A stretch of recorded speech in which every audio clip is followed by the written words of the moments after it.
unidentified flying object. Researcher on a mission with Dr. J Andy Ilias. We have an unidentified flying object.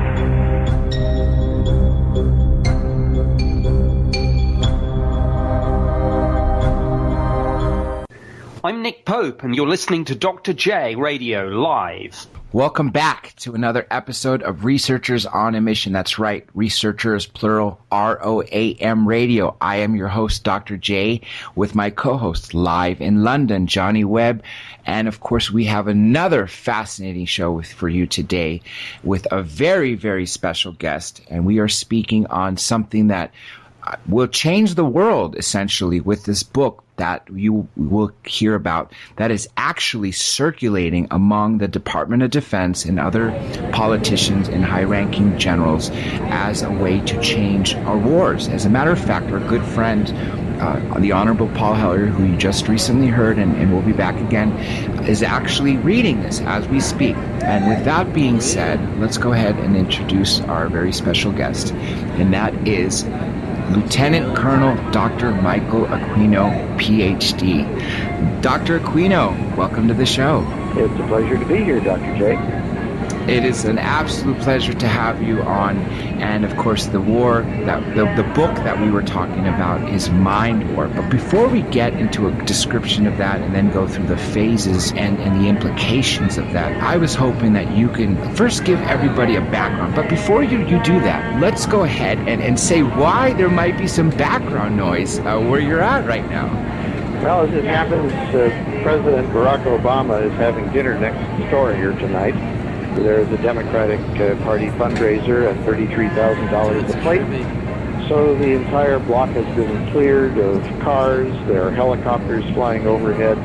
There are handsome little Secret Service fellows standing all over the place in black suits and earpieces, and police cars all over the place.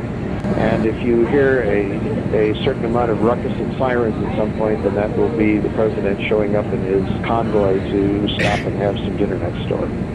His motorcade, yeah. Well, hey, that would be amazing if it happens while we're interviewing you, because the listeners can actually get a little peep of what they probably don't hear necessarily too often. I've seen the motorcade pass by here in Los Angeles, and it is a ruckus, not just because of what it makes, but because of all the darn streets that close for him each time. Anyway, that's beyond the subject. Let's go into your background, because you have such a fascinating background. I was going to ask you this, but I'm just going to go ahead and say it. You are a fellow gaucho. I studied my undergrad at University of California, Santa Barbara, as did you, and you earned your PhD. So let's go from there, what you earned, and then into your military career. All right. Well, I graduated from the University of California, Santa Barbara in 1968 with a bachelor's degree in political science, and at the same time was what the Army designates as a distinguished military graduate of the ROTC program, which puts you on the same level as a West Point graduate based on your class standing and performance. So I was commissioned in the regular Army at that time as an armor officer, and spent my first couple of years in the 82nd Airborne Division and then at the John F. Kennedy Special Warfare Center at Fort Bragg, North Carolina, before being assigned to Vietnam. Let me throw in there the 82nd Airborne, which makes you a parachutist, and I've people know out there that I am a skydiver, so we have that in common as well. I thought that was really amazing. How many jumps do you have? Oh, gee, I've lost count at this point. The only one that I really remember specifically was the first one. We all remember that one, that's for sure. Would you say under or over 100? Oh, under 100, but I would say probably easily over 30 or 40 anyway. A well-accomplished skydiver here in the USPA, United States Parachute Association, requires an 8-level course called Accelerated Free Fall. Not that it makes your free fall any faster. They just want to accelerate you through the free fall school. Point being, 30, 40 jumps, you've already earned an A license, which would make you eligible to jump your own chute, jump your pack your own, and do group jumps. So I think that's fascinating. And maybe one day if you get back into it, we could go in the sky. Let's go pick up actually, we're back to your military career before we get in your book. One thing that I love in your biography, and this leads right into your book, is that you said you graduated from the School of Warfare, the PsyOps division. You were an active participant in the PsyOps warfare as well as MK Ultra. And I know that's a very controversial subject. Some people believe it was terminated. Others think it was terminated publicly, but still continues to this day. Maybe you can dispel that myth, but can you tell the listeners about your work in MK Ultra? Well, I'm going to actually have to correct you a little bit there because I was never actually involved in MK Ultra, which, as far as I understand, closed down as an active program about the time that I was in high school. Now, there were successor programs which attempted, and I'll get into this a little bit more when we discuss the Mind War book, that attempted to control people's conscious thoughts, which was what MK Ultra was trying to do in the post-World War II era. But all of these were extremely flawed, and if you know anything about the physiology of human thought and the brain, were sort of doomed to failure, which I could have told them about at the time. But what I was involved with, which you are correct about, is U.S. Army PSYOP and PSYOP in the rest of the government. Now, by PSYOP, we mean psychological operations, which has to do with not just propaganda, but all means by which you attempt to speak with the enemy or with neutral populations to influence their beliefs and behavior. And this was originally when I went through the training in the late 1960s at Fort Bragg, a fairly basic kind of propaganda education. This is things like battlefield loudspeakers and leaflets and posters and newspapers and radio communications and that sort of thing.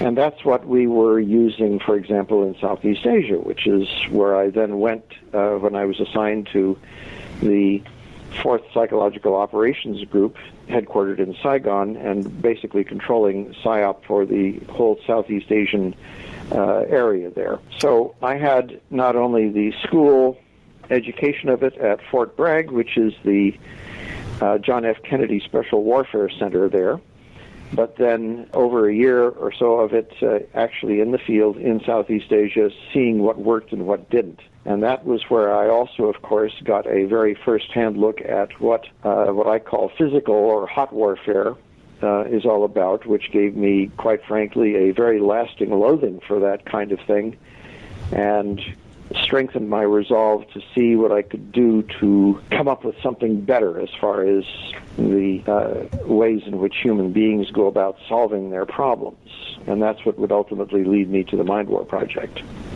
And that's exactly what we're getting. Let me throw one quick comment. I was talking to a listener friend, and I told him that we were going to interview. He saw your book, very fascinated, wanted to buy it. And I told him about your background at the JFK School of Warfare in the PSYOPs division, and he didn't believe me. He said there's no such thing. And I actually showed him the biography, and he was like, oh, well, I don't know if it's true. And I made him Google it online, and sure enough, he found it. So I just wanted to dispel the myth that, yes, there is a psychological operations warfare department in the JFK School of Warfare, and I just wanted to make that known because obviously it does exist, and to this day we are absolutely in it. Now let's go into Mind War, and of course there are some fascinating quotes, and as we get through each area, two off the top of my hand which we discussed off air, if you could mention when it's appropriate, and then if you think of any other ones, by all means go for it. But again, since I read the book, the listeners haven't,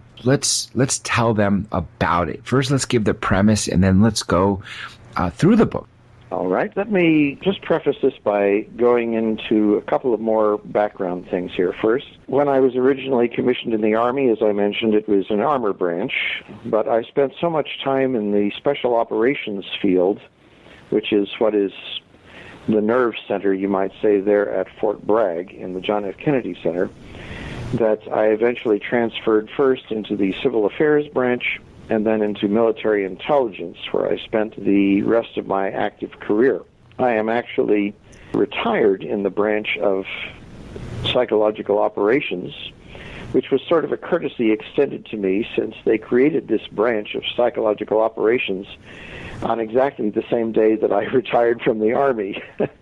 And before then, it was what was called, like Special Forces, a branch immaterial specialty, among other things, because the government and the Army was quite nervous about giving it too much visibility. It sounds, as one general said to me, indeed he was a four-star general and the vice chief of staff of the Army, when I asked him at one point about how come we don't have a PSYOP branch, he said, well, the United States does not do propaganda or psychological operations. Other people do that.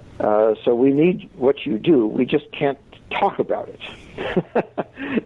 So this was one of those very gray area specialties in the Army, which has a very interesting and very colorful and also very essential history, but it is not very well known to people, which is why your friend who didn't know about it is not that unusual. All these special operations fields, which are special forces, that's the Green Berets, civil affairs, and psychological operations are all part of the John F. Kennedy Center for Special Warfare, headquartered at Fort Bragg. And I'm one of those relatively rare officers who's actually been through all of these qualification fields, not just one or two of them. One thing I want to mention as we go throughout the book is, of course, the abbreviations, MW or Mind War, and then physical warfare, FISWAR. Now, people may know this or may not know this, but since we invaded Afghanistan after 9/11, and then, of course, the Iraq invasion in 2003. To date, we have spent $6 trillion on that war alone. $6 trillion.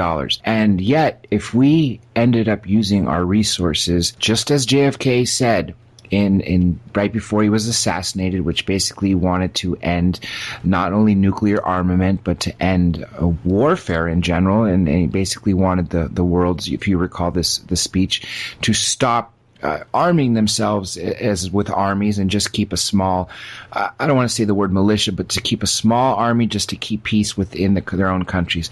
I think that's what might have gotten killed.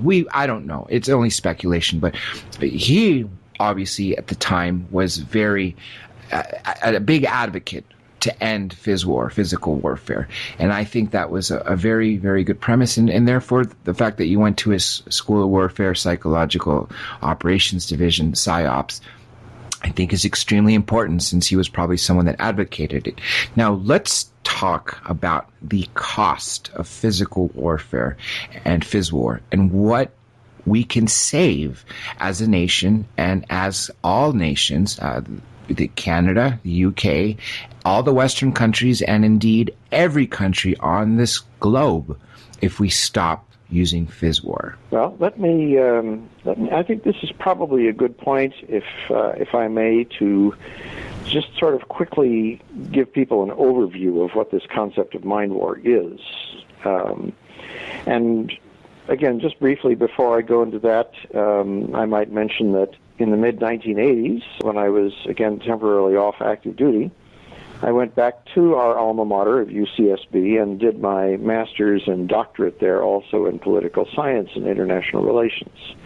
So that's where my doctorate came from. And also in the 1980s, I spent about 6 years as an adjunct professor of political science, teaching it at Golden Gate University in San Francisco. So I have a pretty good seasoning on the academic side of this, and I'm also a 1987 graduate of the highest level of education professionally in the Defense Department, the National Defense University in Washington, D.C. So I have, you might say, been around the block in political military affairs here. And indeed, my primary specialty designator in my military career as a senior officer was actually an extremely rare one called Politico-Military Affairs Officer, or 48 Gulf primary specialty code, which is about as rare as the 00 series in Ian Fleming's novels. You are supposed to be a personal problem-solving expert in all sorts of political issues and military issues worldwide. So I spent at that point most of my time as a specialist with NATO. In any case, let me go into the mind war concept here and give your listeners a sort of a quick and dirty summary of what this is all about. So let's understand that mankind, of course, has been plagued by warfare since antiquity, and by the 21st century it has become not only a constant and worldwide issue, but also extremely efficient and lethal. The usual counter-effort, which is pressure for peace, is also very temporary and very transient. So what we have here is a very dangerous situation, much more so in the 19th or early 20th centuries, where what I call phys war for short, or physical war, has become a luxury that we simply can't afford. It is too terrible, too expensive, and increasingly dangerous. Take, for example, the fact that we are now playing a game of whose is bigger with Russia over the Ukraine. Well, Russia happens to have a complete functional arsenal of nuclear intercontinental ballistic missiles, and so do we. Now, I don't think that rational people on either side are thinking of lighting a candle to these, but all it takes is somebody to make a mistake, and the world goes up. And believe me, in our history, both on the classified and unclassified sides, at times like the Cuban Missile Crisis, we have had more than a few instances where we came very close to lighting that candle. So we may think that this is something of an intellectual exercise, but actually we're in a high state of danger worldwide, and in the meantime, a terrible amount of injury of people worldwide, where we've become sort of numbed to a condition of permanent warfare, almost like George Orwell discussed in 1984.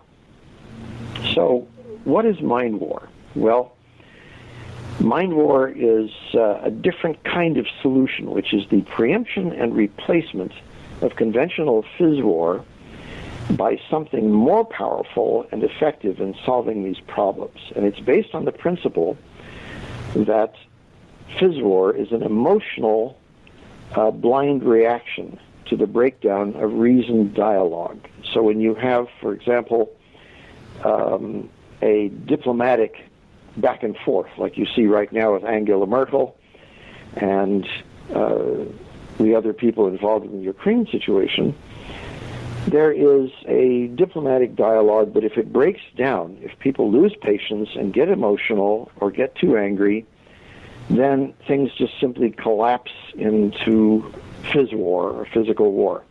An excellent historic example of what happens then is the United States Civil War. There was a lot of discussion, back and forth, negotiations before 1860, but once war was declared, all that attempted reasoning just simply stopped. And it was 5 years of just slaughter. Well, that was pretty horrible then, but these wars are much more horrible now. And you yourself, Dr. J, made reference to what we've just seen, these years of war in Afghanistan and Iraq. And what have they accomplished? Have they solved the problems? No, they haven't. Things are more desperate, angrier. We have more enemies. We are now facing this extreme reaction in this Islamic State situation. ISIS, you mean?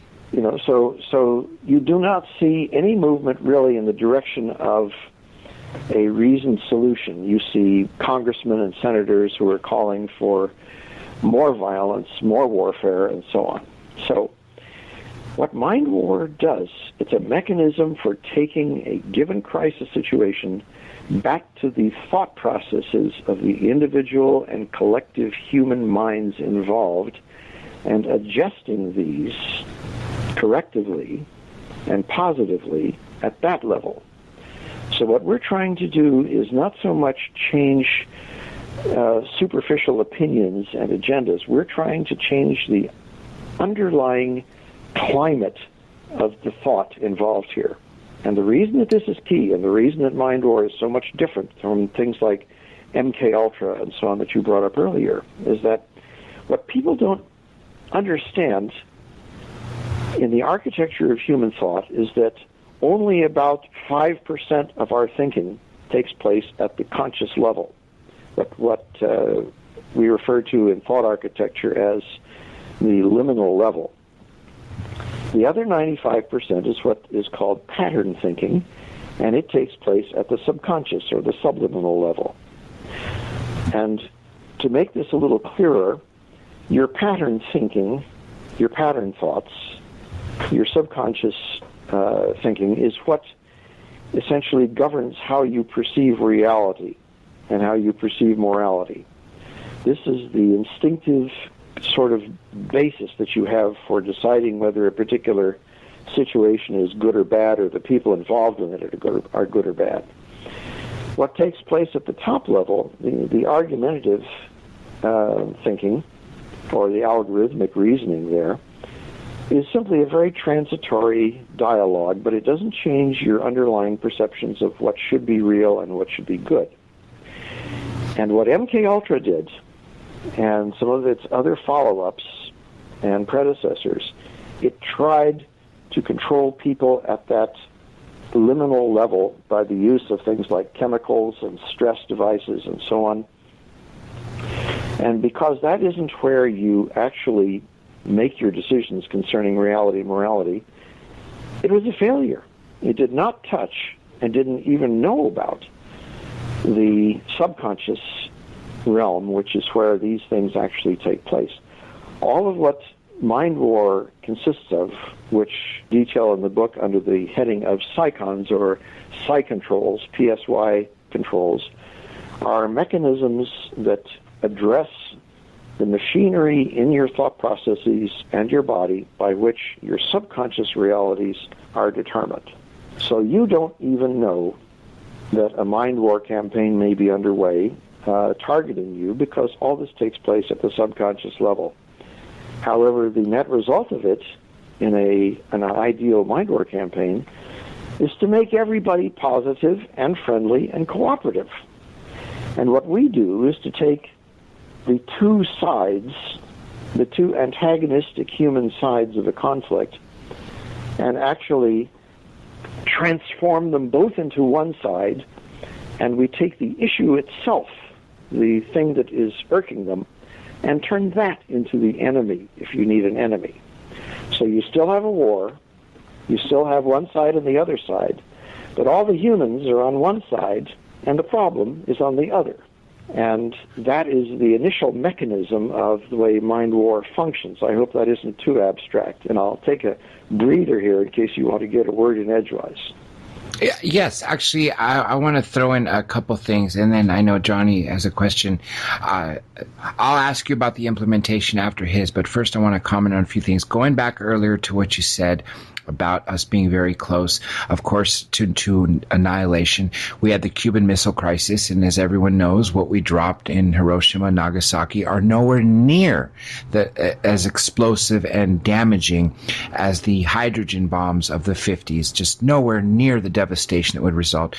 I know of two other incidents that are recorded in history, one of them being where the Russians mistook a flock of birds as jets, and they were literally minutes away. They already had set their launch codes for their missile silos to take off, and they were literally minutes away from going until they got the call from Khrushchev saying, no, there's nothing launched from the U.S. because he spoke to the president.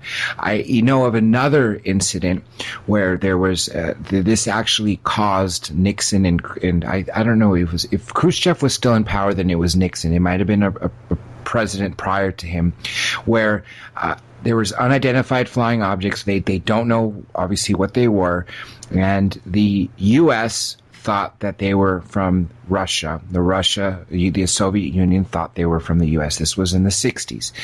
So obviously it wasn't Nixon, but it was implemented after that. And what happened is we came this close to another nuclear war that nobody knew about until it was declassified 30, 40 years later.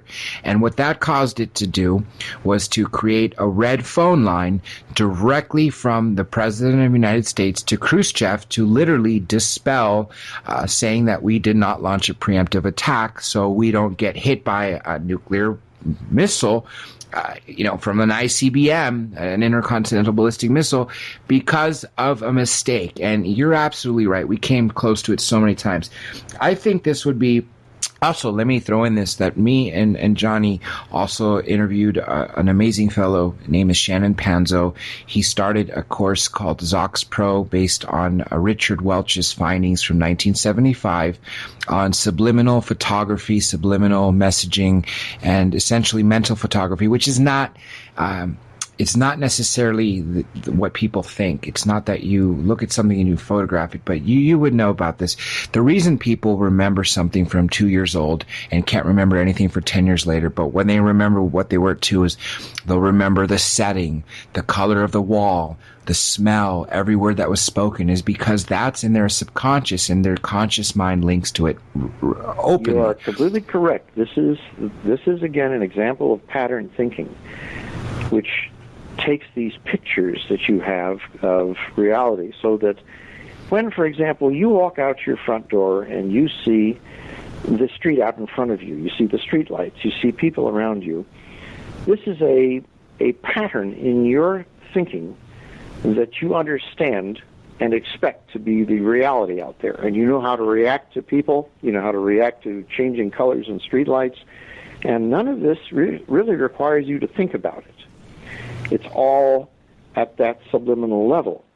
But these are all patterns that are developed over the years, and some of them, as I said, are developed, what you might say, by social exposure, by parents teaching you and communities teaching you and so on.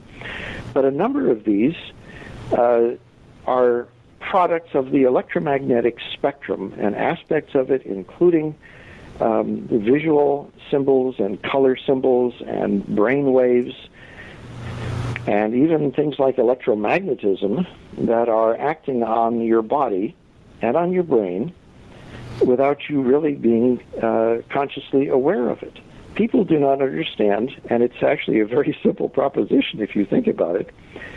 Your mind and your body are a large electrochemical machine. That's how it functions.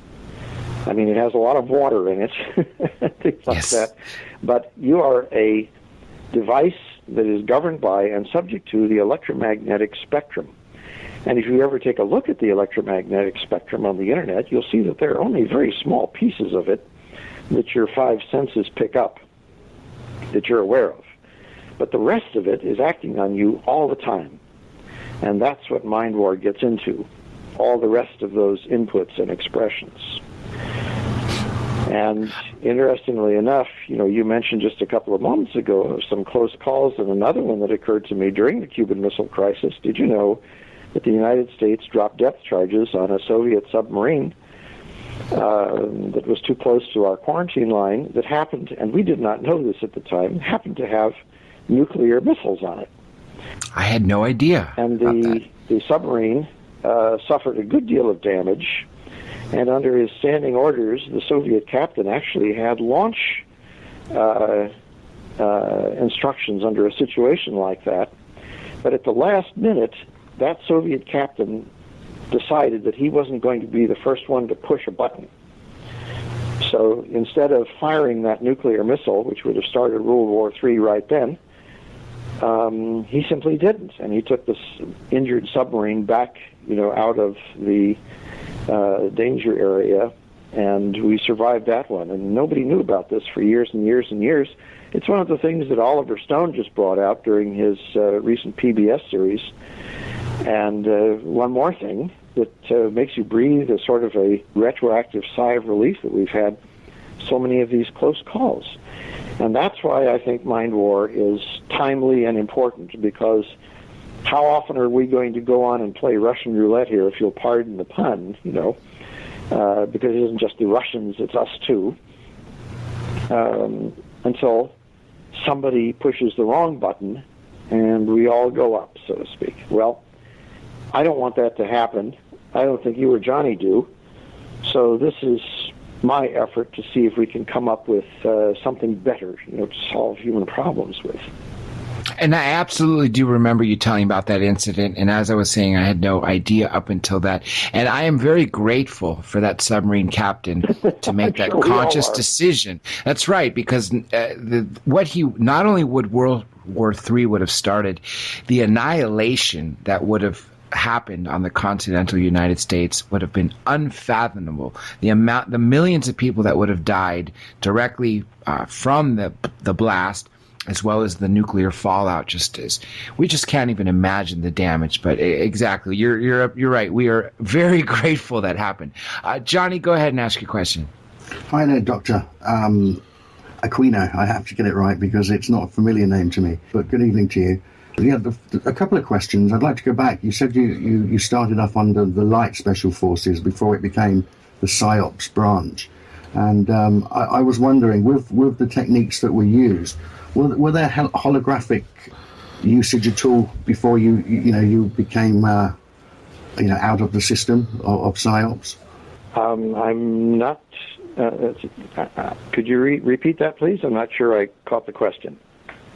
Well, I understood that before PSYOPs branch, it was called Special Forces, and that you were part of that. And then, before the Special Forces started, my question was: whilst you were under that, were there ever usages of holographic materials?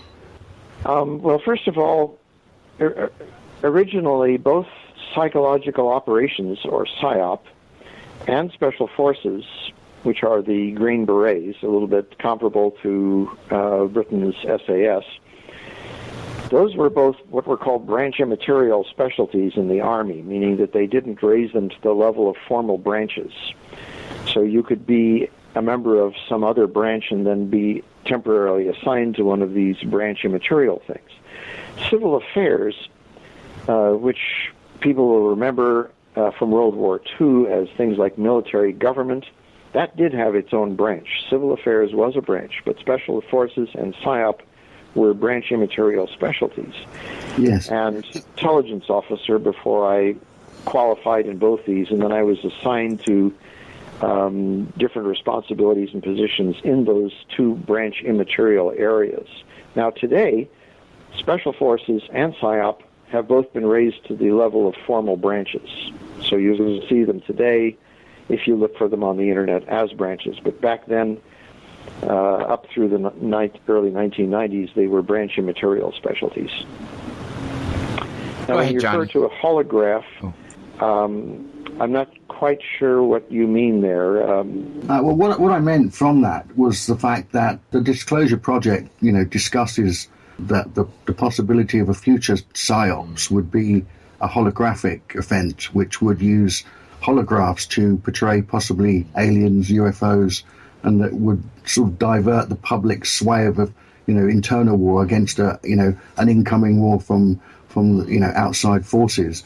And I see. I think what you mean. Yes. In other words, the use of things like holograms to create three-dimensional images of real things, supposedly like flying saucers and so on. That kind of thing. Well. Yeah, but also obviously with the ufology, understanding of people that are looking into these things that have come out through Disclosure Project, they do talk about a phenomenon whereby this type of PSYOPs would be used to sway the masses, and I just wondered if you had any understanding of that at all. Well, we've never done anything like that targeting domestic populations here, although I am familiar with a number of techniques in which you can use triangulated holography through lasers to create images. And yes, that kind of deception operation is very much in the forefront of things, but we haven't used it as, in my experience, to target, for example, domestic populations in things like ufology. Now, deception operations mean that, of course, you can create any kind of a visual image, like an aircraft or even a ship, by this kind of triangulation, and that can be very useful if you want to create phantom aircraft or ship fleets. And it goes right along with the current advances in information warfare, where you're creating electronic signals that mimic actual groups of mechanisms or planes or ships or things like that. So this entire area of artificial deception creation is a very real one and a very active one. I have not personally been involved with it to the point where I would say that I've used this in my time, because, again, I retired in 2006 from the Army, and it's only now that this stuff is really coming into its own. But believe me, you're going to see a lot of it in the next few years, because there's an enormous amount of research going into this kind of thing. One comment on that, and then I want to ask you about the implementation of mind war. Going back to deception, during World War II, Normandy invasion, we misled Hitler by using magicians to create that we had an standing army of the Allied forces on another beach in France, and we used a blow-up literally balloons of tanks and jeeps and statues of men that literally, from the surveillance that Hitler had, believed that that's where the invasion was going to take place. So I just wanted to throw that out there, because you're absolutely speaking about that. But let's go into the implementation of mind war, because I think it's extremely important, since it will save trillions of dollars as well as countless lives, which nowadays, one last comment I want to make, that me and you spoke off air maybe weeks ago, a few months ago on this topic, is that warfare now is very different, because then in World War I, World War II, and all the old wars, it was close up, very ugly battle. But now you have an 18-year-old kid fresh out of high school, literally in Nellis Air Force Range, sitting in a bunker, and all he is doing is playing a video game with a drone, and he's operating something halfway around the world, and it's dropping bombs and killing a bunch of people, yet he's not seeing this. And I think that takes away the horror, and that's sad, because he's not seeing the brains of these children that are there, or the limbs and all this terrible savagery that comes from warfare. And I think that dumbing down and desensitizing of the warfare is a major point. But let's go into the actual implementation. You broke it down in your book in different phases of what the world governments would do. And I also think this would be a proper time for you to use two of the most fascinating quotes. Of course, there's so many, just two that are off the top of my head as a premise before we go into those phases. All right. Well, I think the first one that you have in mind was actually spoken by Reichsmarshal Hermann Goering, and took place during the Nuremberg trials after World War II. And he was, of course, having his feet held to the fire about the hysteria in Germany that led to war fever there. And Goering was a very pragmatic person, and a pretty cynical one, too. And he said this quote, which has been re-uttered many times: "Naturally, the common people don't want war, neither in Russia, nor in England, nor for that matter in Germany.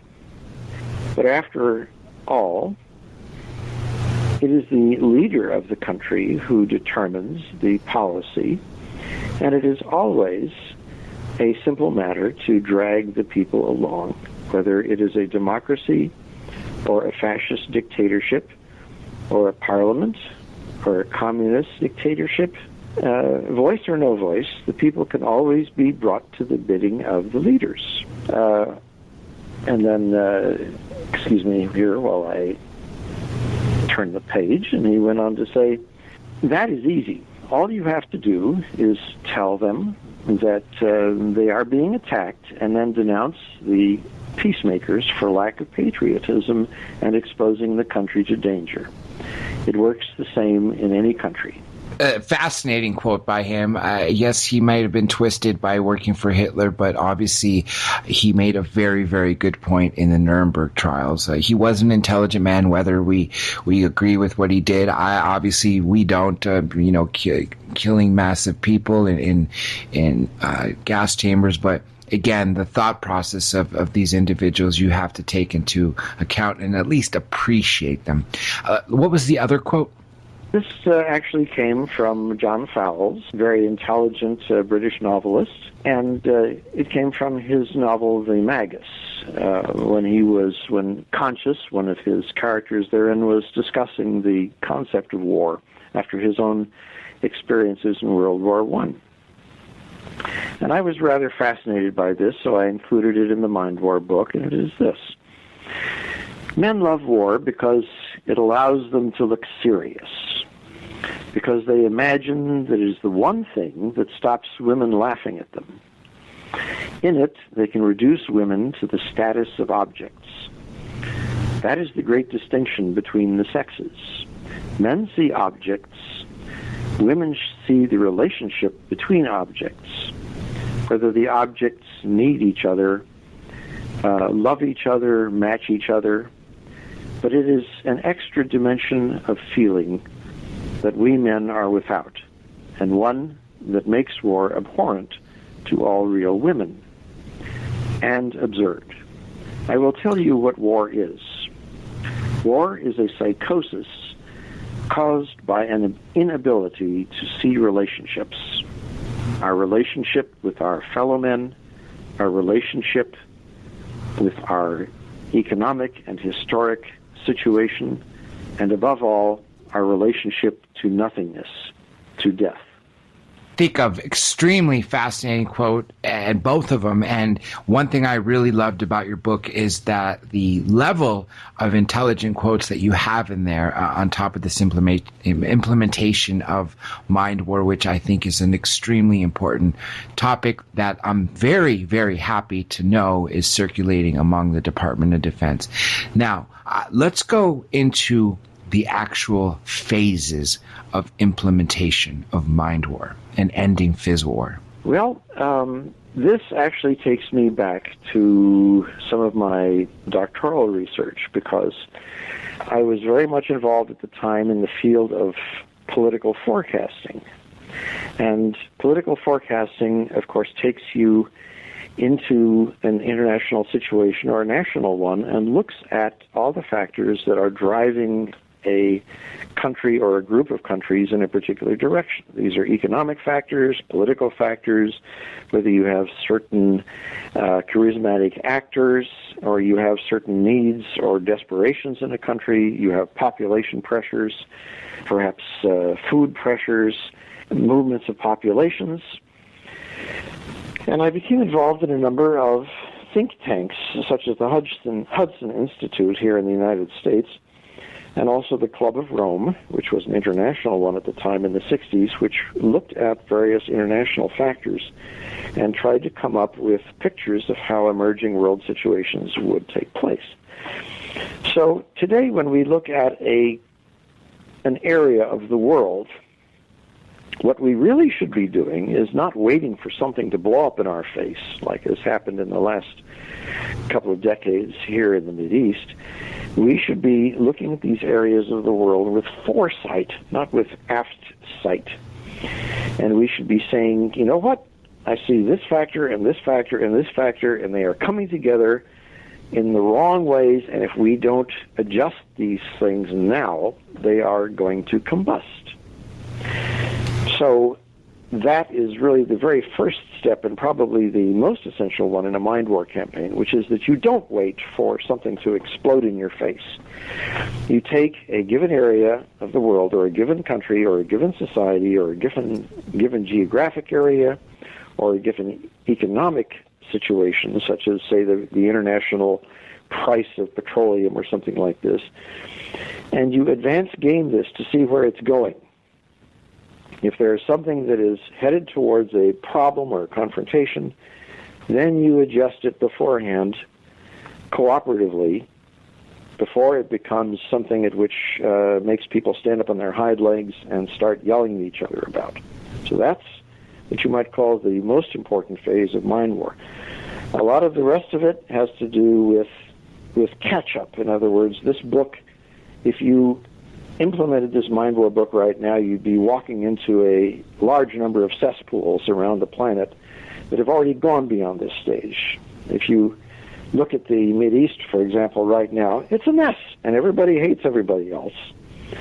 And people are so angry because they've had members of their communities and families and wiped out and their homes destroyed and their livelihood destroyed that trying to make nicey nice with them is sort of beside the point.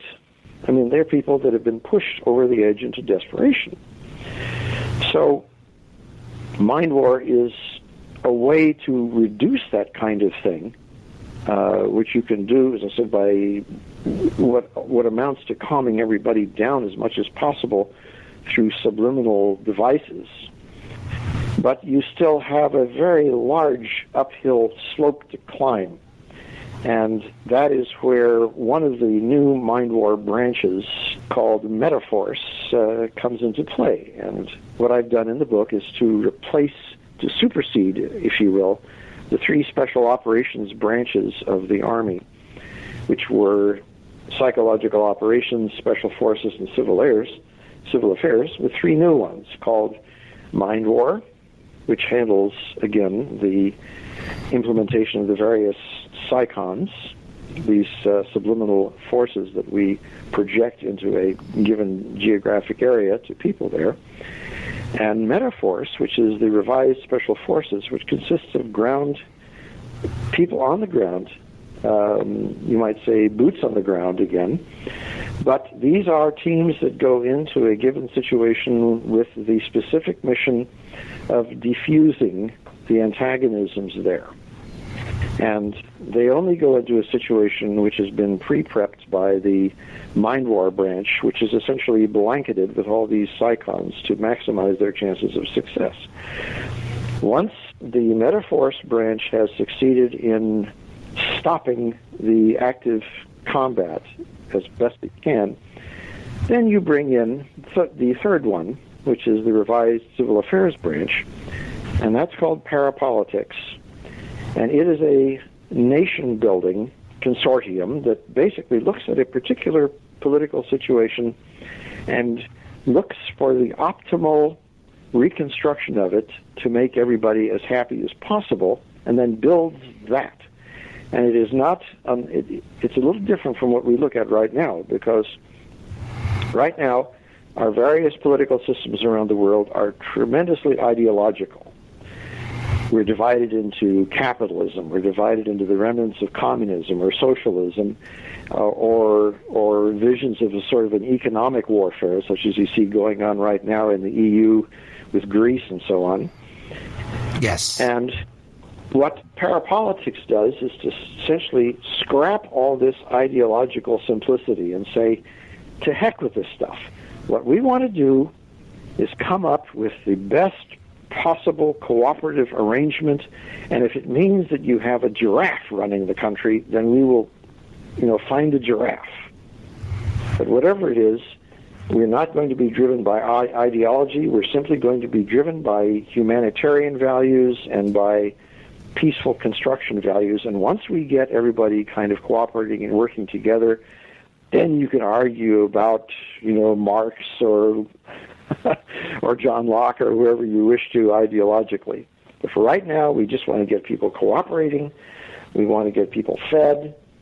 We want to get economies back on their feet. We want to reduce misery and establish an atmosphere of common cooperation. So there you have the machinery of mind war at its, I would say, its most basic in terms of the devices that we use and the bodies that we use to go about implementing it. And this is exactly what every nation and humankind, for that matter, should strive for, to have a good economy where everyone's in work and not necessarily have an economy driven by warfare. And more importantly, we need to stop the violence and end the suffering. And I love one of the things that I guess it will come to shortly is the use of, as we mentioned earlier, the subconsciousness and subliminal programming, as well as propaganda, which will, some people say it's a bad thing, but they use propaganda regularly and subliminal programming regularly. For instance, there was a law, which I think you might know of, that was passed in 74, that I think around that era, to end movie theater subliminal programming, because what they would do is they would flash images of Coca-Cola and popcorn briefly throughout the movies to basically entice you to go out and buy the popcorn and the soda from the front. I don't think these have ended. Personally, they very well might have, but again, this just goes to the human mind, as you mentioned. What is the next step from that point?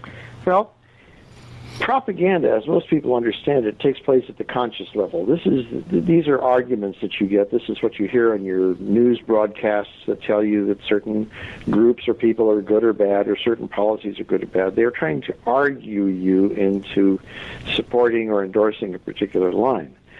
But propaganda normally doesn't take place at the subliminal level because, again, this is your pattern thinking. This is your level of reality.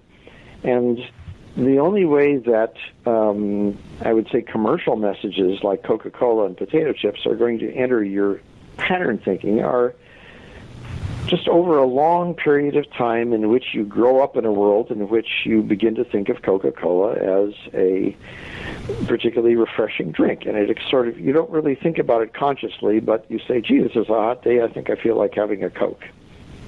Yes. So it isn't so much that you've been argued into it by somebody who says, I think you ought to have a Coke, or let's go get a Coke, but just that you automatically associate something like Coca-Cola with a cool, fizzy drink on a hot day.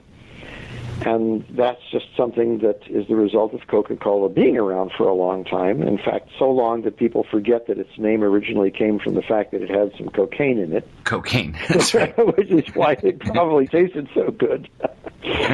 But in any case, that's propaganda. And actually, our use of propaganda, for example, in the Army, in PSYOP, has been at the very superficial level, at the very surface level, a little bit like you see with the World War II propaganda and particularly in World War I would say, was when it really exploded, and there was a lot of scenes showing the Kaiser butchering Belgian nuns and things like this. So what we're looking at here, again, in Mind War is not so much dealing with propaganda, because that's pretty transitory, and that is what we're trying to do. Rather, we're trying to, as I said, get at the electrochemical bases of human attitudes that dispose you in a certain way. Take the example like brain waves. Okay. People are generally familiar with the four basic kinds of brain waves. You have alpha, you have beta, you have theta, and you have delta.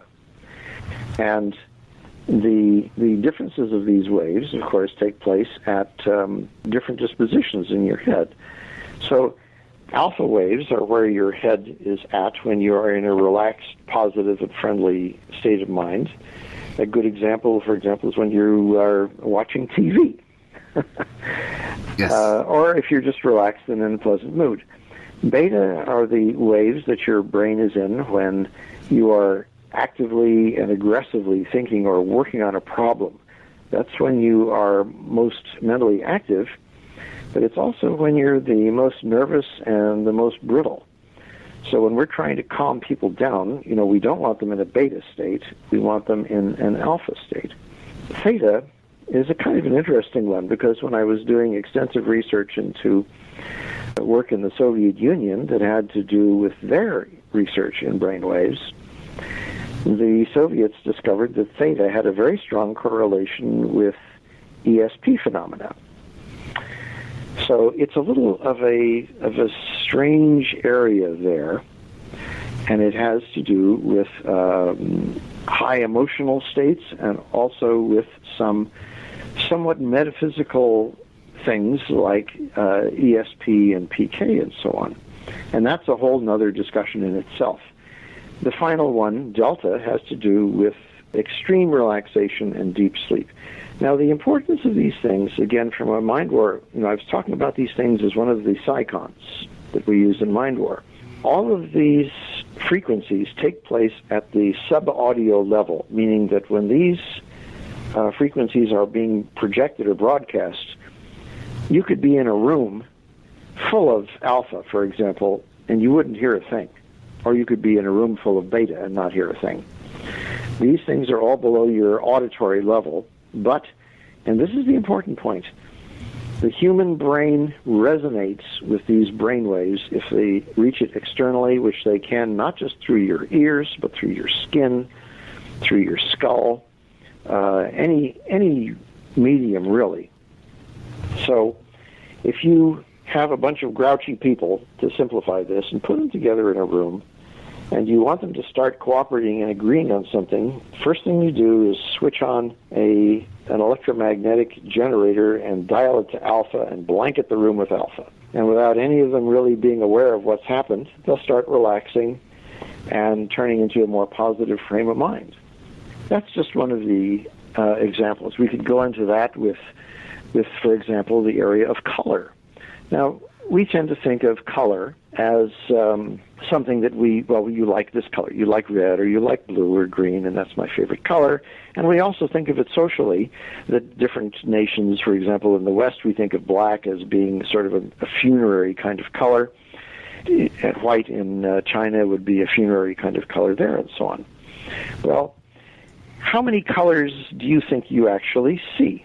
You only see 3 of them. Human beings are what are called trichromats. We have sensors in our eyes for red, blue, and green. And everything else that you think that you see is actually your brain combining different sensations of red, blue, and green to come up with all these other subtle colors that you think you know all, that you see all the time. And as a matter of fact, there is a sort of a funny story here, because in 1954, there was a film adaptation of H.G. Wells' War of the Worlds made, and the Martians in that movie had large eyes which were red, green, and blue. That happens to be something that looked good on a monster, but it also happens to be the way your own eyes function. And if you were to disassemble your television set today, or in the days when they still operated with projector guns in back, you would find 3 projectors back there, red, green, and blue. That's for that same reason. One thing I obviously in printers, color, every color can be made off 3 colors alone, and that being red, yellow, and I don't know what the other one is. Is it blue? So, red, green, and blue. Makes sense. Yeah, it would make exactly perfect sense. Anyhow, but here's the interesting thing, Dr. J, which is that the research that we have done in PSYOP into these colors have led us to the very interesting discovery that the colors by themselves will trigger a different reaction in a human being, which means that if you are exposed to red radiation, and again, we're talking about the electromagnetic spectrum here, so it's not just that you're looking at something red and that you have a visual response to it. We're talking about the actual radiation, the wavelengths of this color from the EMS itself that are coming into your brain. The red wavelengths incline you towards anger, and again, it's not because red is bloody or anything like this. It's just how red makes you angry, blue makes you intelligent and thoughtful, and green is relaxation. So once again, if you have a room full of people and you're already blanketing it with alpha radiation, you also want to dial up the blue. So what you see here is that as you're turning these electromagnetic and electrochemical cyclones and bringing them into play, and there are about 12 or 13 of them that I go into in the book, what you're doing is to address the mental state of mind of everybody who's subjected to these. And what you're trying to do is to get them to stop being angry and stop being combative and become as intelligent as they can and as cooperative as they can. And what's also funny about this, you're not just doing this to what you thought were the bad guys. You're doing it to your people, too. Most of these things are very omnidirectional, and most of them cannot be stopped, because this kind of electromagnetic radiation is very, very penetrating. And very powerful. It's interesting, Dr. Aquino.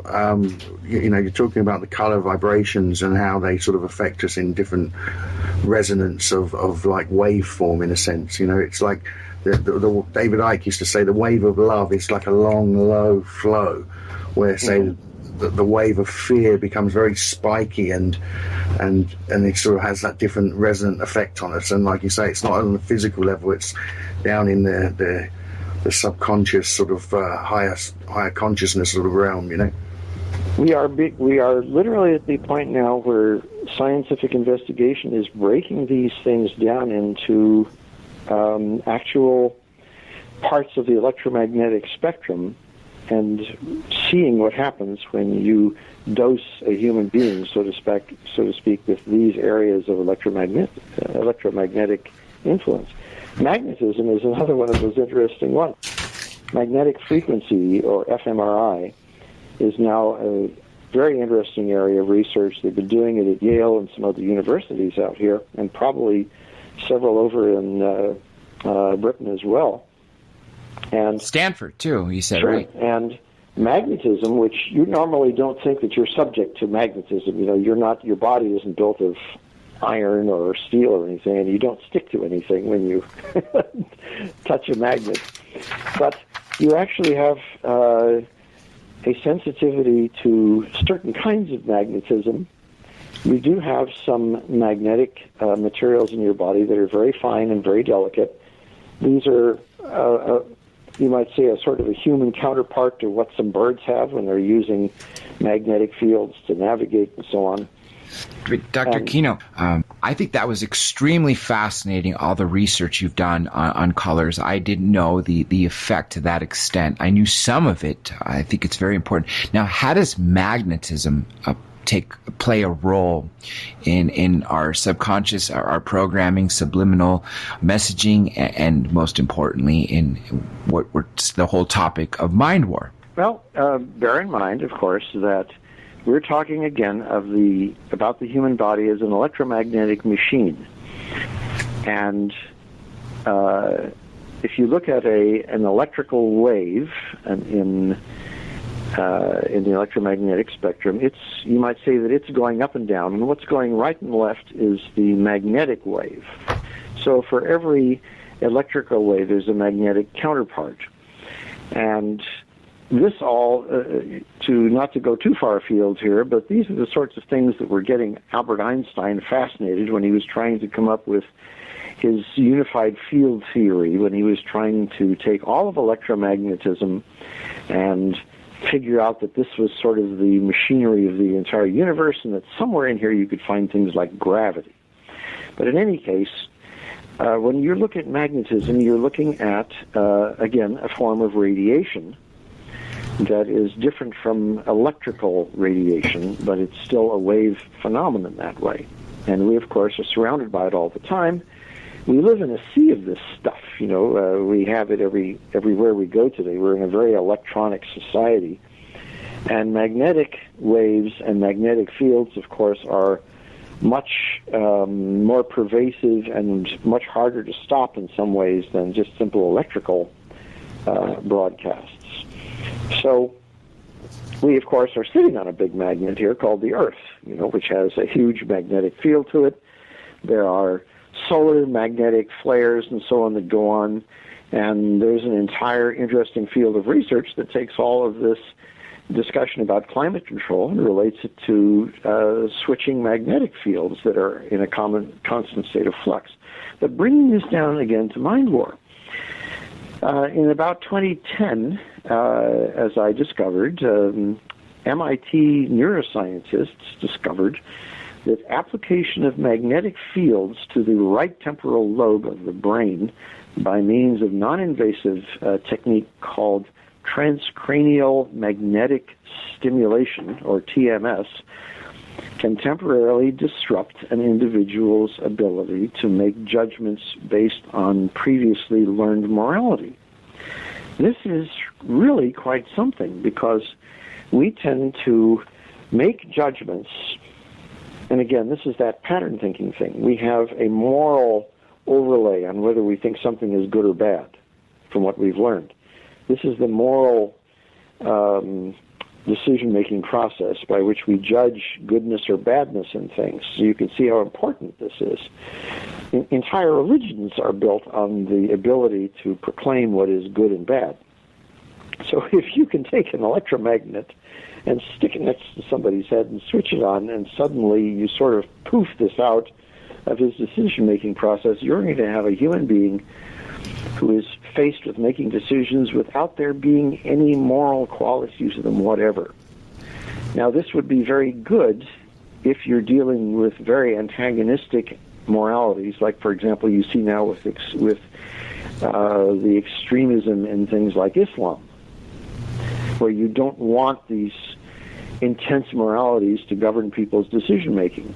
But you can also see how dangerous something like this, because morality is also the basis for our kind of underlying humanitarianism towards one another. We may have all kinds of hard and fast reasons to want to exploit other human beings or do things with them or to them, but it's our morality that sort of holds this in check and says, well, you can or can't do this because it's not nice, and it's not human, and it's not compassionate, and it's not moral. So what we have got here is a very double-edged kind of sword in this new magnetic technology. This field, generally, if you want to look for it, if your listeners want to look for it, look up functional magnetic resonance imaging, or fMRI, because this is the area in which you can not only, as I said, influence human morality, but believe it or not, and this is sort of really at the extreme edge of science these days, through fMRI, you can actually develop pictures so precise of a human brain's processing that you can create visual images of what that person is seeing or imagining. This is mind reading, guys. This is the kind of thing that used to only be there in science fiction stories and people, telling stories about what you were referring to earlier, about remote distance viewing and so on. This isn't operating over distances, but we have never before come to the point where we can actually touch somebody's head with sensors and read the person's thoughts and see what they are seeing. That's what fMRI is taking us to. And again, it's a very fascinating field, but also, as you can probably imagine, a very precarious, a very dangerous one, because once you start to be able to read somebody's thoughts, then you're really invading their personal privacy and what they try to conceal. Imagine if you're an intelligence interrogator and you were to use an advanced fMRI device on somebody that you're interrogating. It doesn't matter whether they're trying to lie to you or not. You can go right into their head and see what they're thinking, so to speak. One thing I want to comment about that I think is really fascinating is I don't want to go too far off point, but once you get to that point of actually being able to read someone's mind, everybody has a facade about themselves. Everybody puts on a front, if they're happy or if they're sad inside, they'll go out to be put on a happy face, so on, and et cetera, et cetera. The point being is once you dive into that person's mind, like you said, you are truly invading their privacy. But again, in some ways, this will be good, like you said, for an intelligence interrogator. But on the general public, essentially, no one's going to be happy. But I just wanted to throw that in there because I think that we are definitely moving in a state of getting to technologies to get into the minds and control humans in such ways that have never been dreamed of possible before. And that's why I think the era that we are in now, implementing mind war is so important, because it's actually doable. And that's why I think it was so important to have you on the show.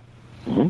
Well, the fields here keep going on. You can talk, for example, another one that your readers may have had some casual familiarity with is the field of proxemics, which has to do with the nearness of other people or the nearness of objects to one another and the tensions or relaxations that causes. You may be familiar with the Oriental science of Feng Shui, which has to do with the design of rooms to make them more compatible. The flowing of energy. It's like the flowing of energy for rooms. The Feng Shui. It's aligning. You've got not only the sort of psychological, if you will, impact of this, but you have again actual electromagnetic radiation caused by the distances of objects and the kinds of objects which impact your brain and your thinking processes. So again, we get that in the cities. Bring this down to mind war. If you're having a conference and you're getting everybody together in a room and you've already got it sort of color designed and you've got it brainwave designed, well, the way that you structure the room and the way that you position the furniture in it is also going to, believe it or not, influence people's mental states. Yes, and that's exactly why if you take advantage of everything, like you said, colors, magnetism, feng shui, or the way you pronounced it, which is the proper way. I've just always heard it as the wrong way. I think this is all fascinating because the combination of everything can send a message to someone subliminally without them thinking that they consciously came to such a conclusion.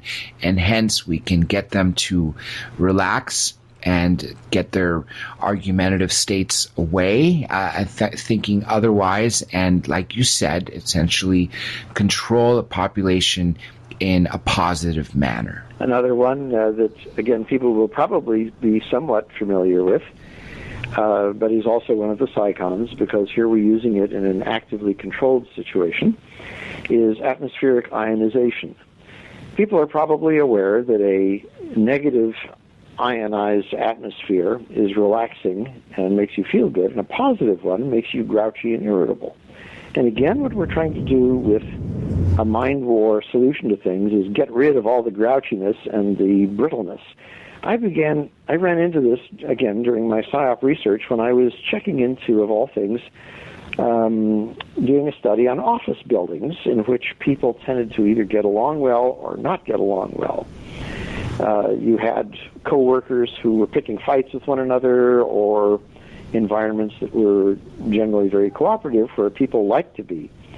And one of the things that I measured was the ionization of the air, often through the air conditioning systems. And what I found, of course, was that if you had a highly negative ioned atmosphere, then people tended to be relaxed and happy. And if you had a positive one, they tended to be brittle and grouchy. And sometimes it was as simple as tracing this to an old air conditioning ducts with a lot of sharp corners that, as the air molecules went through them, tended to break them up and make them positively ionized.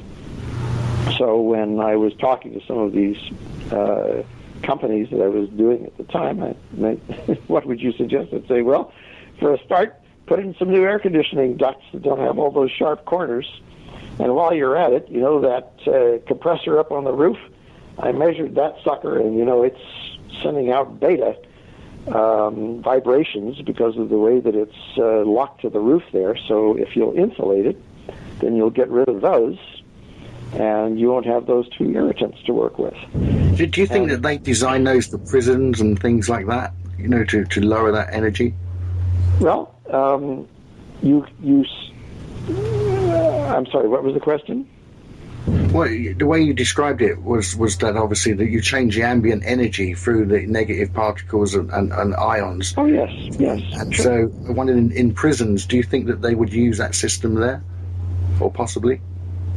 Well, I suppose they could. I don't think anybody that I'm aware of is doing that kind of thing right now. I mean, the most that you sort of normally or casually hear about this is in situations like hospitals where they have rooms painted in certain peaceful colors and they sort of reduce sound levels so that patients aren't too agitated. But for the most part, these psychons that I'm referring to in Mind War are completely alien to the way that most people do their activities or work at trying to convince or control other people. This is basically a new book that's breaking ground here.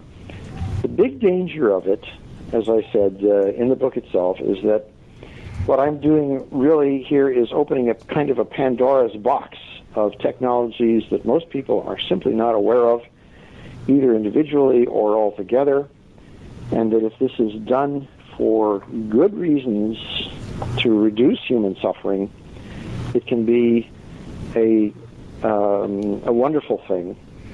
But you could also have somebody who could misuse this stuff and create a situation very much like the thought control of 1984, and that's the bad part. So I am taking a big jump on the side of Plato, who felt that human beings naturally and innately have a tendency to do the good and to be the good. We want to be good people and good guys. We don't want to be bad people and bad guys. And if we're given half a chance, particularly with all these devices surrounding us, then I think that we will incline as a species and as a race to do the good. That's the bet of this book. I sure hope I'm right and that I haven't misjudged this, because otherwise these same secrets, as it were, as I said, could be used very badly. I think of politicians who are there to win our hearts and minds, and they are sometimes a bit like the Pied Piper leading us down the path. But I wonder, will this thing will people be sheeple, or will people wake up and say, is there a control of it that it's you give it by consent, or will this be something that, because it's subliminal and it's out of the conscious domain, that we'll have no say of the matter? What's your thoughts on that? Well, right now, these technologies are all so unknown and so new that I don't think anybody has ever tried to put them together into a practical application system before, which is what this book does.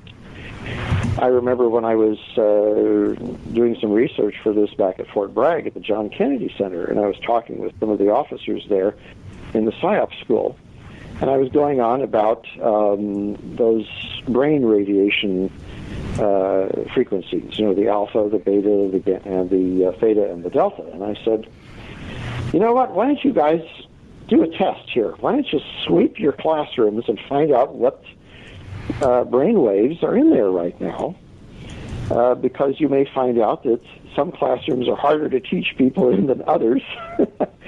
And after you finish sweeping them, then you can neutralize them, and then you can all transform them into much more productive classrooms by filling them with, say, beta, when you want people to really pick up on a lecture subject. Or if you want them to be just more sort of pleasantly receptive to what a speaker is saying, then you can dial it to alpha. And I really scared Fort Bragg, I think, when I brought this up, because they weren't prepared for the notion that human beings could be dialed up or dialed down so easily. So when I suggested that they sweep their classrooms and actually consider putting some generators in them to do this, the reaction was one of I won't say it's terror, but it was of great great disturbance that you could even go in a direction like this. So I don't think that most political leaders, for instance, come anywhere close to this kind of sophistication. They're just demagogues out there. There are some interesting things, of course, that some political leaders have come up with over the years. I took a look, for example, at, I was very interested in the phenomenon of how somebody like Adolf Hitler could control audiences as well as he did. You see something like Triumph of the Will, and you've got one man there talking to thousands and thousands of people in the Zeppelin field in Nuremberg, and they're all completely captivated by this fellow and semi-hysterical. So I was thinking to myself, now, how can this be? How can one person do this? And I did a lot of research into his own background and how he came to construct his speeches, which were very careful. Every gesture that he came up with was methodically practiced beforehand. The tone of his voice was practiced. This person left nothing to chance, including the time of day. He mentions in Volume 2 of Mein Kampf that at one point he decided that he was going to have a meeting in Munich when he was still not yet in power, and he was going to talk to a bunch of German people about political agitation and so on, and he scheduled it for 10 o'clock in the morning on Saturday. And he got a reasonable number of people there because it was a convenient time, but after it was over, he said, and he wrote this in the book, he said, this was a disaster.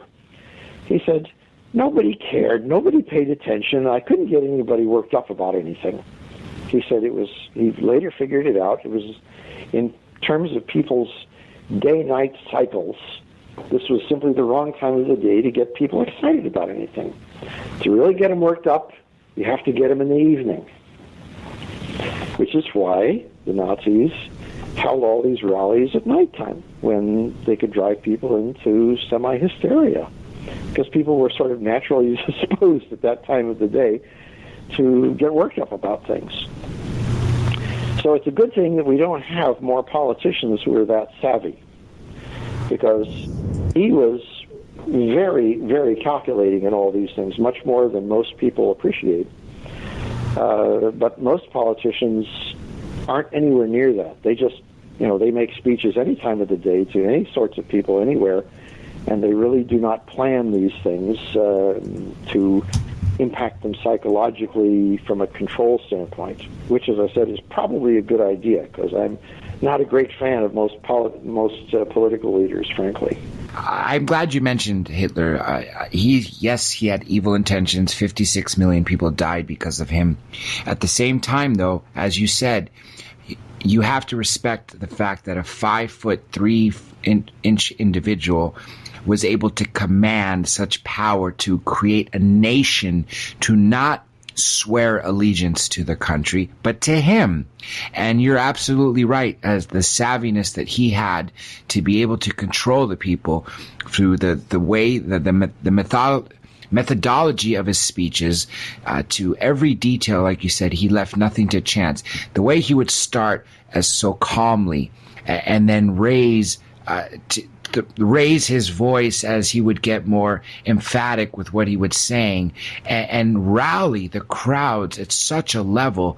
I just think without the use of televisions that we have now, the way he was able to build from such a small party, being a loser colonel or corporal after World War I, to become literally the Fuhrer, which means the leader of the world, of the Third Reich, I just think was fascinating. Again, he was an immoral man for the amount of people he killed. He choreographed everything, and people do not realize this. They see him in a movie like Triumph of the Will. He comes out, he looks like he's sort of speaking just off the cuff, sort of spontaneously to the audience. I think of Edward Bernhardt, who was... everything was choreographed. He rehearsed everything beforehand. His speech mannerisms, even his hand gestures as to when he would raise up a hand and point at people or wave, all this was rehearsed. And some of the photographs that he had taken of himself during these rehearsals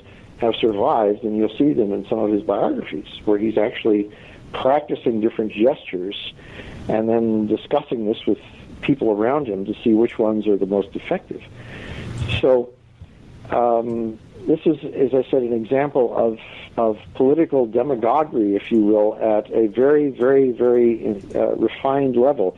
I sometimes, in a joking way, I guess, I compare him a little bit to Joel Grey as the master of ceremonies in Cabaret, who, throughout the entire movie, between bantering with Liza Minnelli and so on, is controlling his own audience by very precise gestures and facial expressions and moods and the use of music and so on.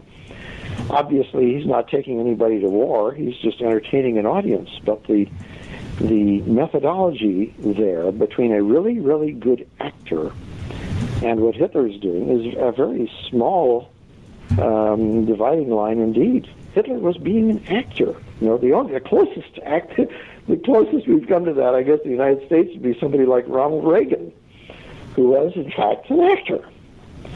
And I will say to you, Dr. J, and you may or may not agree with me, that one of the things that fascinated me about Ronald Reagan is that he could get up and make a speech about almost anything, and it would be like your grandfather putting his arm around your shoulder and telling you something, and no matter what you thought before you went into the speech, you found yourself kind of nodding and saying, you know what, you're right. Because I agree. Good. I absolutely agree, and this is why, to this day, he has gone down as one of the greatest presidents. Mm-hmm. Even though during his administration he may not have done so much except for his Reaganomics, which put us a lot in debt, but because of his savviness as a speaker, mm-hmm. and a lot of people may or may not know this, but he wrote his own speeches. He didn't have speech makers write them, maybe some of them, and he edited them, but for the most part, he wrote his own speeches for that reason. He was a very spectacular speaker. Yes. Entirely. We have about 30 minutes left, maybe a little under, more closer to 28, and we can go whichever direction you'd like to go. But obviously, I did want to drive home some of the points for Mind Wars, so it's totally up to you if you're willing to go into that, or we can continue to go in whatever you'd like. I'm happy to I'm happy to really sort of turn it over to questioning, if you like, and respond to things that interest you or Johnny. There was a quick question. Sorry, John. It was going back to the way that, almost mass mind manipulation in that context. And I was thinking of Edward Bernard, who there was a documentary that I'd seen by the BBC called The Power of Nightmares, and it explained how, if you needed to sway masses of people, like women, or to start smoking, or to campaign, this gentleman was able to do that on a mass scale. Apparently, as an individual, he was very, very poor at social skills as a one-to-one, but as controlling and getting the idea of what the masses wanted. So he was used in initially it would have been advertising and marketing, but then I understood he went into the social and the psyop side, and I wondered if you could expand on any of that. Well, I think I know the gentleman you are referring to, and I believe this is again at about the time of World War I, and it was in the United States, because what we had here at the time was a domestic society that was very anti-war. We did not want to be involved in World War I, and indeed Woodrow Wilson was elected as on the grounds and reelected on the grounds that, well, he's the guy who's keeping us out of war. But at the same time, you had a lot of American financial interests that were all tied up in the British and French economies, which would have lost an enormous amount of money if the Germans had won the war.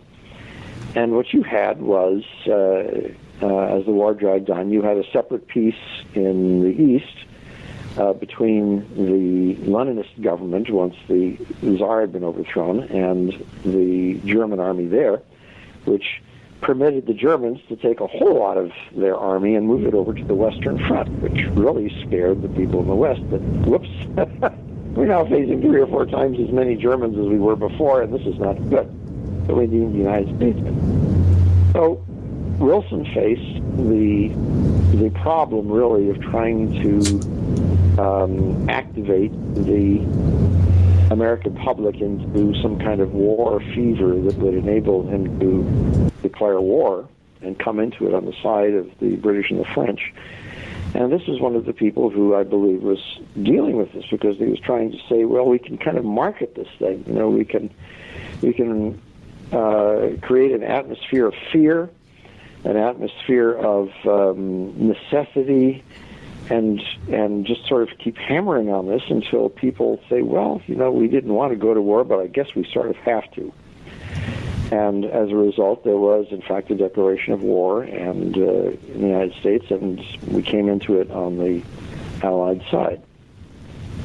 The side effect of this was that you had a very repressive atmosphere in the United States, where this war propaganda was sort of complemented or supplemented by a number of laws, the Alien and Sedition Act and so on, that made it criminal to sort of critique or criticize the war effort. So on one hand, you had a lot of active war propaganda, and on the other side, you had a lot of penalties and restrictions against anybody who spoke out against it. And something of the same thing happened later on with regard to World War II, because we had, again, a very active propaganda campaign here in support of the war, and a lot of pressure in the United States. Well, you don't want to say anything encouraging or good, you know, about the Japanese or the Germans or anything like this. You know, they're the evil incarnate of this.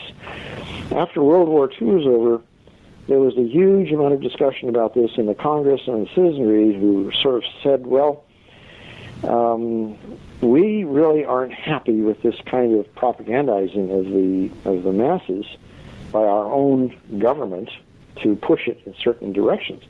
So we passed in 1947 something very interesting called, and your listeners can look this up, the Smith-Mund Act. That's M-U-N-D-T, which takes the entire field of PSYOP and makes it illegal for any government agency to use it against the United States people. And this has remained the Bible ever since. And it is something that has definitely been a restriction on U.S. PSYOP. I'll tell you how powerful it is. When I was the executive officer of a PSYOP battalion here in the United States some years back, we had some Army recruiters who came to us and said, we're running out of recruiting posters. Could you run off some more for us in your printing plant? And I said, you know what, guys? This is a PSYOP printing plant, and you're asking me to reproduce posters that are intended to, you know, be directed to American audiences to recruit for the Army. I can't do it. I'll go to jail if I do. So that's how strong Smith-Mund is, and it's technically still there. But you can see that in this age of the Internet, particularly, these lines are getting very blurry and very hard to control and enforce, because today all of our media crisscross things, and it's very, very hard to see where something goes and something stops that way. So the old laws are being outstripped by the technology, and that's another reason for mind war kind of coming in at this time, because we simply can't rely upon laws to control this stuff any longer. The technology is going to outrun it. So we have got to get a grip on the technology and use it in a positive way and constrain it in a positive way before it winds up taking control of us. So that's, you know, the other danger here, and the other reason that I came out with this book at this time. I'm glad you mentioned the double-edged sword of technology. I've always figured, okay, we got Big Brother. On one hand, technology gives us an opportunity to broadcast things that you won't see on CNN or Fox News, such as what we're doing right now. Alternative media is really a massive, massive new forum. Mm-hmm. YouTube, look at all the people on it. On the other hand, feeding Big Brother things through Facebook. For instance, you search something on Google, 5 minutes later, what's going to pop up? an ad for what you search to buy. You know, Yes. and so you carry an iPhone or smartphone in your pocket. What's that doing? You are literally feeding the government where you're going, who your friends are. The time we've been on, literally, probably since the minute I mentioned to you this double-edged sword, the NSA has probably already cross-checked every email you've ever sent, every email I've ever sent with our friends, and everything we've ever done. And my brother used to work at a big data firm, and he basically came home one day and said, "We can build you." And I'm like, "What?" I thought he was joking. And he said, literally, 50 years from now, a child can build you. And I'm like, what are you talking about? He said, I'm not talking literally. He said, but using all the big data that we're collecting, what you're thinking of. As a matter of fact, I don't know if you know this, but Amazon now, it creates sub-hubs locally, and what they do is based on your prior orders and your Google searches, and they predict what you're going to buy. Mm-hmm. So, for instance, my interest in Mind War and other things that I've purchased, now the local hub is stocking things that they anticipate I will purchase, which from now, it's no joke. And this is literally, this is not secret knowledge. This was on the news, and it made perfect sense because all of a sudden my shipments were arriving in a day or two versus a week. I see it myself whenever I log on to Amazon. If I look at a particular book, right down at the bottom of the screen, it says, "By the way, based upon what we know about you, we thought you might also be interested in these." And there's a half a dozen books down there. That's right. That is absolutely right. So when my brother said they can build us in the future, what he was meant to say is that if 50 years from now or whatever given period, doesn't need, he was just giving a long figure, but I'm sure they could do this now. Based on everything we've done, our social behavior, they can essentially build a computer that will think like us, and using all our memories from tracking us from everything we've searched, everything we've said, everything we've written, and so on and so forth. So on that level, I think technology is not good because it takes away our privacy. You mentioned the fact that we are getting to the level of mind reading. Well, although they may not be doing this right now, they are using essentially a level of mind reading by being able to predict what we're going to do based on our previous actions. Yes, what do you think about that? Well, this is all still at the I'm very much familiar with this. Over the years, at various times, I've worked with the CIA, the DIA, Defense Intelligence Agency, and some other civilian outfits like the National Reconnaissance Office when I was a space intelligence officer. But I haven't actually worked that much with the National Security Agency because that's pretty much in a technical area, in what they call signals intelligence, and I'm not that much of a technocrat in that way. But I have, of course, some familiarity with what they do, and here in those areas you're talking, particularly when you're mentioning what you were talking about with regard to Amazon, it's very easy to mechanically track people's behaviors, which is why if you buy something in Safeway and you get your receipt at the register, you'll get a bunch of little freebie coupons that all happen to be concerning things that you would probably be interested in buying based on your past habits. Same thing with Amazon. So they can track your specific things that you've done. They can sort of track your footprint. But what they haven't been able to do, and what so far they are not really competent to do, is to actually get into your thinking processes. What is going on in your mind, why you make up your mind about certain things, and how you think and draw conclusions. This is the area, this is the Pandora's box that Mind War is getting into, which nobody has really gone into in this kind of detail before. And one of the reasons that I not only made this book something to circulate through the government, because I want them to quit, shooting people and blowing stuff up, but I made it available publicly to people because I think everybody needs to get an education on this and to start becoming aware of why you think the way you do and what's going on in your head when you think you're making up your mind about something. Well, there's a whole lot of stuff that's going on that's making up your mind for you. And you need to know what it is so that you become aware of it. Even something like an iPhone, you were mentioning before that the government can track you with your iPhone. Well, sure it can, but did you know that you can go to the iPhone App Store and you can actually buy a number of apps that will enable you to not only detect the various kinds of brain radiation frequencies that we've been talking about, but to project them from the iPhone. Let's say that you're a student in a class and you want to screw up everybody else who's taking a test. You can take your iPhone and you can switch it on to an intense level of beta, and you can aggravate everybody else in that room, or you can switch it on to delta and send them to sleep. And nobody will know what's happening. That is absolutely fascinating. Can you tell me again what if anybody out there wants to search for these types of apps, what would they search in the App Store? You could probably look for brain frequencies or alpha, beta, delta frequency generators or detection systems. And a little playing around in the App Store, and you can find some of these things, and some of them are very lightweight play devices that you can prank other people with, but some of them are much more technical and much more serious.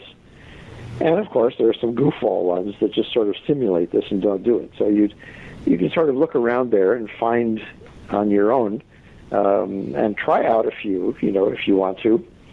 Put one of them on your phone, switch it to alpha, say hello to your wife, and see if she smiles at you or hauls off and talks to you. Yes, I would definitely. I think out there, everybody's going to be looking for them while we're probably listening for this interview.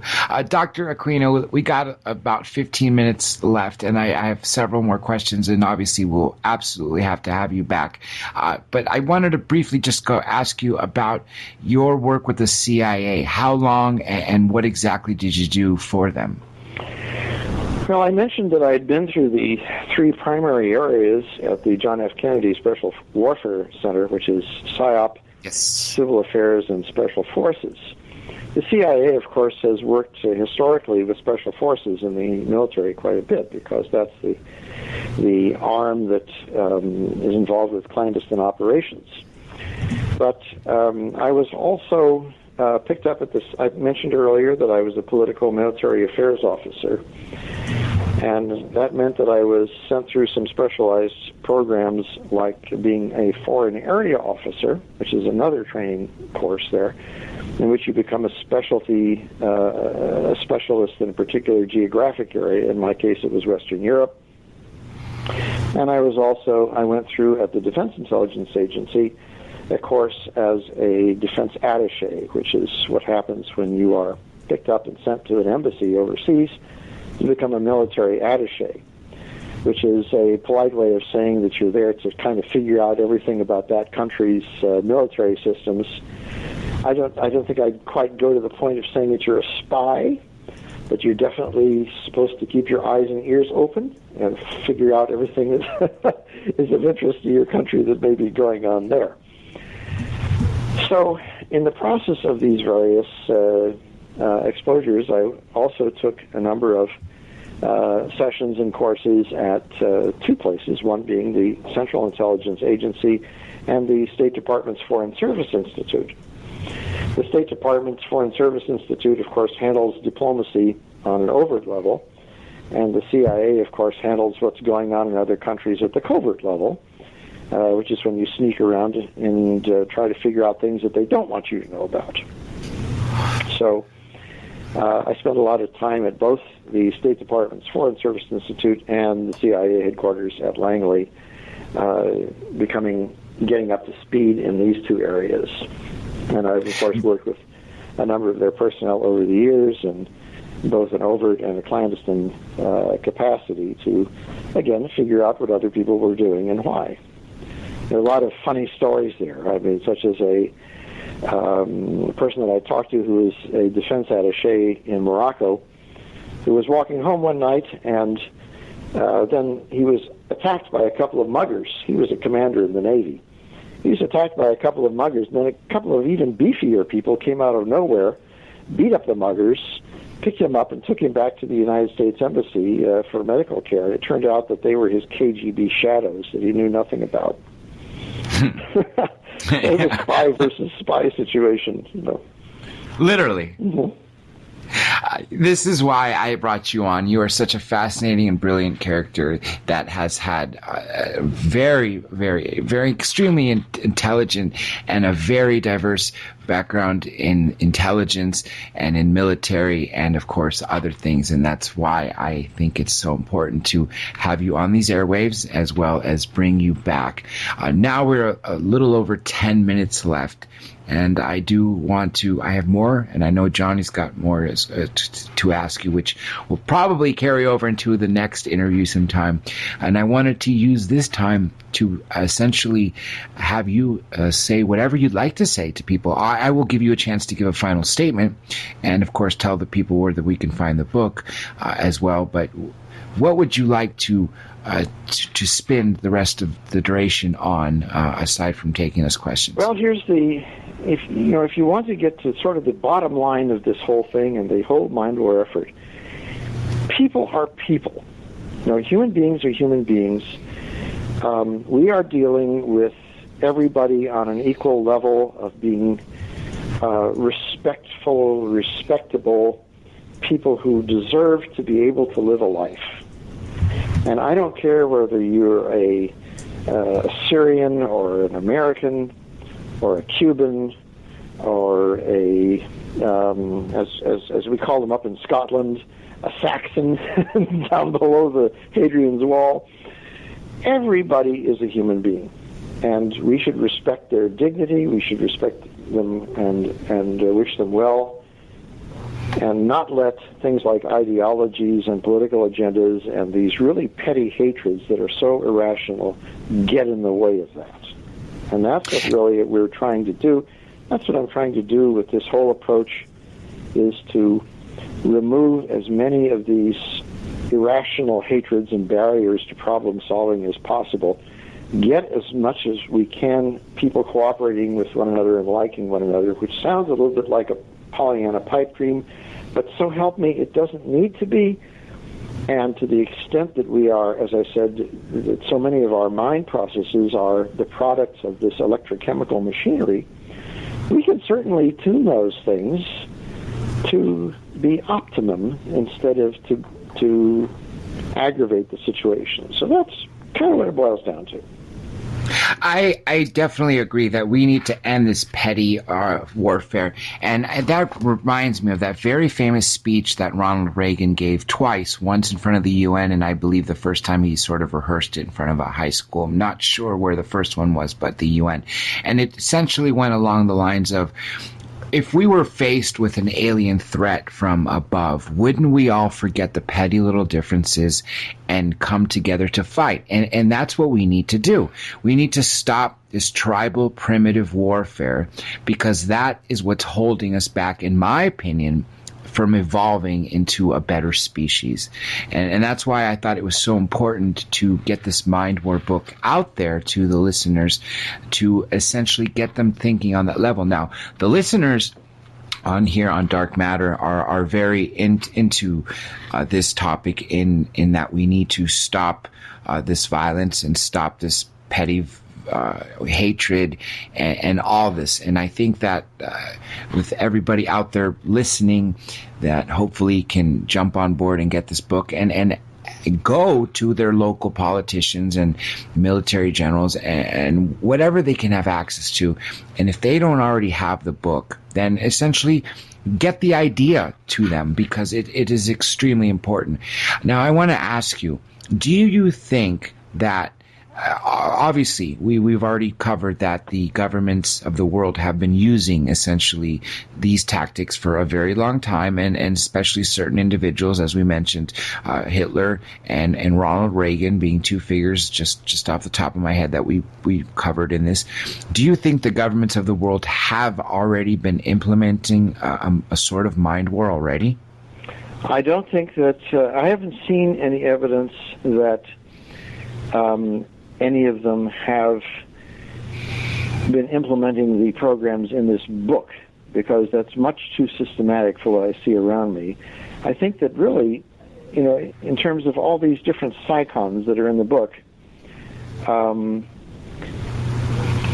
what they're doing now is fumbling around and being accidental about any of this. We are definitely at a stage where this kind of thing is very cutting edge and not something that most governments and people in the governments know that much about. So Mind War is supposed to break some new ground here and start talking to people about this so that we aren't surprised by it and we aren't blindsided by it. That's another reason why, as I said, that I have wanted it so much to be available to the public and not just to the governments, so that people generally know what this is about. The comment that you just made from Reagan reminds me very much of what I put in the very beginning of the book, right smack where people, when they open up the cover, run into it. And it's a short statement by Dwight Eisenhower, who was, of course, in addition to being our president, he was a 5-star general in the United States Army, comparable to a field marshal in the United Kingdom. And this is what he said, and it really resonates with me, and I can't, forget it. That's why I put it right here in the beginning of the book. Every gun that is made, every warship launched, every rocket fired signifies, in the final sense, the theft from those who hunger and are not fed, those who are cold and are not clothed. This world in arms is not spending money alone. It is spending the sweat of its laborers, the genius of its scientists, the hopes of its children. This is not a way of life at all in a true sense. Under the cloud of threatening war, it is humanity hanging from a cross of iron. Again, this is a truly fascinating quote that you put in there. And I want to throw in there about Ike, Dwight D. Eisenhower. Of course, everyone knows that not only was he our president, 5-star general, as you mentioned, he was the supreme Allied commander in World War II. He led the Normandy invasion, and essentially all our allies, the UK, I don't know about Stalin, because he although he was considered an ally, he wasn't part of the Normandy invasion, but Canada as well. He was the one and only person that essentially led that warfare. Now, when he left office in 1961, he made that very famous speech that essentially said, "Beware of the military-industrial complex." Now, I thought that was ironic because we have a military president, a former general, yet he was the one that warns us of it. And people forget to realize that, okay, soldiers cost money, tanks cost money, and they drive our economy, as does each bullet. But what also brings money in warfare is the fact that every piece of gum, toothpaste, toothbrushes, shoelaces, boots, uniforms, you name it, are all funded by the taxpayers and part of the war machine. And people seem to forget that. And that is one of the reasons. When I was an economics major back at Santa Barbara, UCSB, like I said, we're fellow gauchos. I remember one of my macroeconomics professors saying, "What's the best way to fix an economy?" Of course, everyone had an idea, and she went on to say, "Start a war." And we were just totally confused. And she said, "We will fund everything to blow the heck out of the country up, and then we will go and rebuild it." And she said that is why our economy thrived after the Great Depression, into World War II and after, because we funded the munitions going into the UK as well as what we did. And then, of course, you had every sense of them, every sense of the people fighting being funded. And as I mentioned, some of your older listeners may remember a very charming Peter Sellers movie called The Mouse That Roared, which was about an impoverished country in the central part of Europe that was looking for a way to better its economy. So the solution, they decided, was to declare war on the United States, lose it, and be reconstructed. And Peter Sellers by capturing a theoretical ultra bomb that was being built at the time, instead won the war against the United States, which had the Duchess of Grand Fenwick wringing her hands and saying, "This is terrible. You weren't supposed to win it. You were supposed to lose it." So we could be reconstructed. Was that Dr. Strangelove? Yes. Well, this was The Mouse That Roared, but it was somewhat in the same vein as Dr. Strangelove. Dr. Aquino, we got about 2 minutes or so left, and I wanted to of course, me and Johnny have several more questions. We're going to have to, curb them till later. I wanted to give you two minutes, maybe 2.5 minutes, to essentially make a final statement to all the listeners, and go ahead and tell them where they can find your book. Well, the book's name is Mind War. That's all one word, MINDWAR. By Michael A. Aquino, and it is findable in both printed versions and electronic Kindle versions on Amazon, and on Amazon UK and Amazon's other worldwide outlets, and on various other retailer outlets on the internet too, as desired.